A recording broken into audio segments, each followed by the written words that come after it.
നമസ്കാരം, ഇത് the Indian.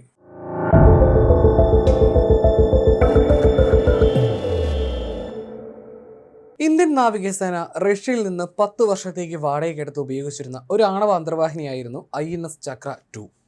2012 April 4-ന് സേനയുടെ ഭാഗമായ ഈ അന്തർവാഹിനി 2021 ജൂണിൽ കരാർ കാലാവധി പൂർത്തിയാകുന്നതിന് തൊട്ടുമുമ്പ് റഷ്യയിലേക്ക് മടക്കി അയക്കുകയും ചെയ്തിരുന്നു. ഇന്ത്യൻ നാവികസേനയ്ക്ക് ആണവ അന്തർവാഹിനികൾ പ്രവർത്തിപ്പിച്ചുള്ള പരിചയസമ്പത്ത് നൽകുന്നതിൽ ചക്ര 2 അന്ന് വലിയ പങ്ക് തന്നെയാണ് വഹിച്ചത്. ഇതിന്റെ തുടർച്ചയായി കൂടുതൽ ആധുനികമായ INS ചക്ര 3 റഷ്യയിൽ നിന്ന് വാടകയ്ക്കെടുക്കാൻ ഇന്ത്യ കരാറിൽ ഏർപ്പെട്ടിരുന്നു. 2028 ഇത് കമ്മീഷൻ ചെയ്യുമെന്നാണ് റിപ്പോർട്ടുകൾ. 2019 ഇത് സംബന്ധിച്ച $300 കോടി 10 വർഷത്തെ പാട്ട കരാറിൽ ഇന്ത്യയും റഷ്യയും ഒപ്പിട്ടത്. 2025 അന്തർവാഹിനി ഇന്ത്യക്ക് കൈമാറാനാണ് നേരത്തെ തീരുമാനിച്ചിരുന്നതെങ്കിലും രൂപമാറ്റം വരുത്താനുള്ള പ്രക്രിയകളും ആഗോളതലത്തിലുള്ള ഉപരോധങ്ങളും അത് വൈകിപ്പിക്കുകയായിരുന്നു.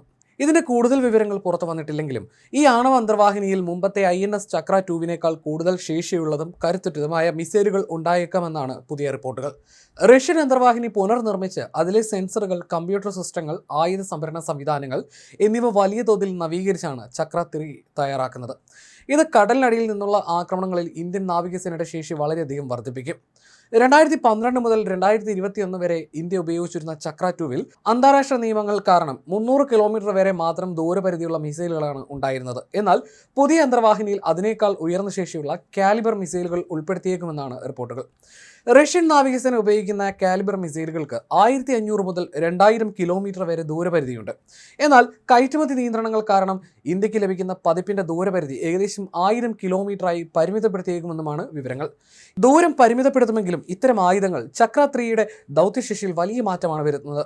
ഇതുവരെ കപ്പലുകളെയും മറ്റ് അന്തർവാഹിനികളെയും ആക്രമിക്കാൻ മാത്രം ഉപയോഗിച്ചിരുന്ന സ്ഥാനത്ത് ശത്രു രാജ്യങ്ങളുടെ ഉള്ളിലുള്ള ലക്ഷ്യസ്ഥാനങ്ങളിലേക്ക് കടലിൽ നിന്ന് നേരിട്ട് ദീർഘദൂര ആക്രമണം നടത്താൻ ചക്ര 3ക്ക് സാധിക്കും. ഇത് ഇന്ത്യൻ യുദ്ധക്കപ്പലുകളെയും വിമാനങ്ങളെയും നേരിട്ടുള്ള അപകടത്തിൽപ്പെടാതെ തന്നെ സംരക്ഷിക്കും. സാധാരണ അന്തർവാഹിനികളിൽ നിന്ന് വ്യത്യസ്തമായി ആണവോർജ്ജത്തിൽ പ്രവർത്തിക്കുന്ന ഇവയ്ക്ക് ജലോപരിതലത്തിൽ വരാതെ നീണ്ട കാലയളവ് കടലിനടിയിൽ കഴിയാനും ദൂരം സഞ്ചരിക്കാനും സാധിക്കും.